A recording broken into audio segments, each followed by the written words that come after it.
Before I begin, I want to say something that might sound simple, but for me, it carries deep meaning. Thank you for listening. Because for a long time, I felt like my voice wasn't something people wanted to hear. I was diagnosed with a stutter when I was 3 years old, at an age where most kids are learning to express themselves freely.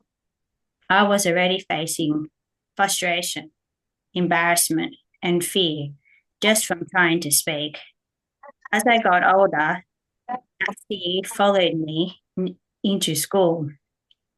In class, I knew the answers. I had I had the thoughts, the the ideas. But getting the words out, that was the hard part. I would get stuck. My mouth would freeze. My brain would race ahead while my voice lagged behind, and all eyes would turn to me. Some classmates laughed, others whispered, some just looked away, unsure of what to do. And each time I felt myself shrinking a little more inside. I was bullied, ridiculed, and singled out.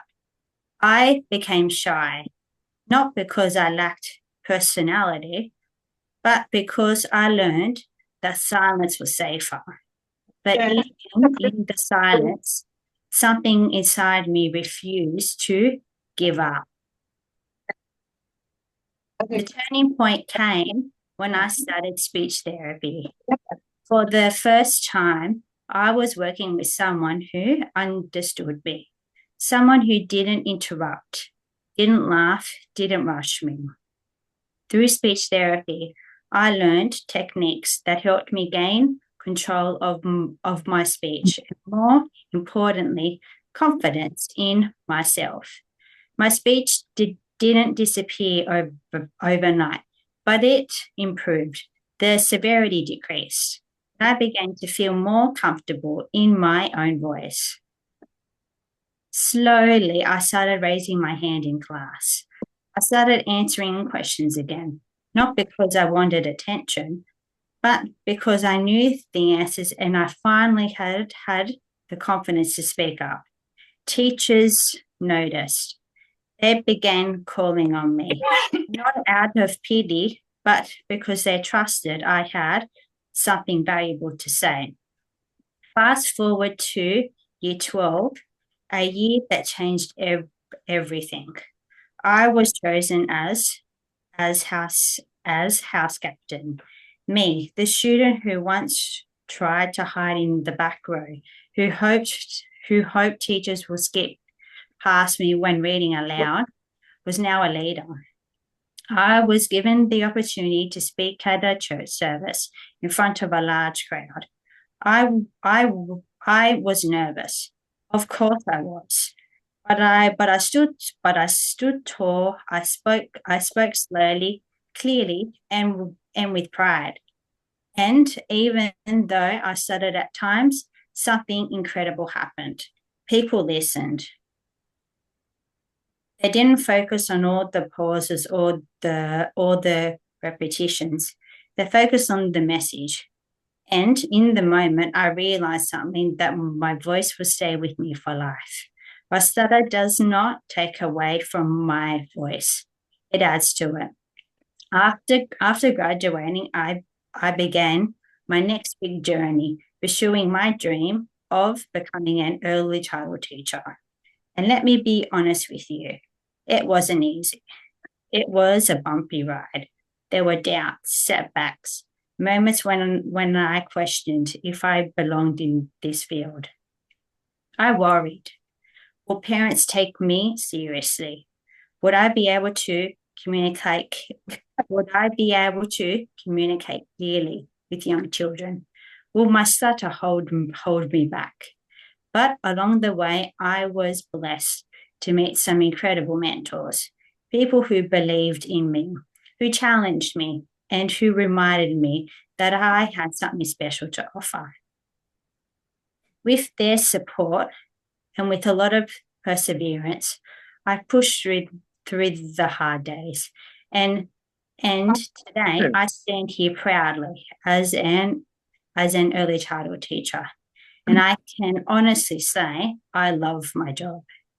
Every day I walk into a classroom full of energy, curiosity, and imagination.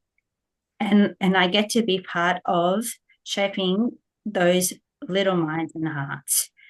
And one of the most beautiful parts of this journey is that my colleagues accept me for exactly who I am. They don't just accept my speech, they celebrate it. And surprisingly, my stutter has become a strength in my work.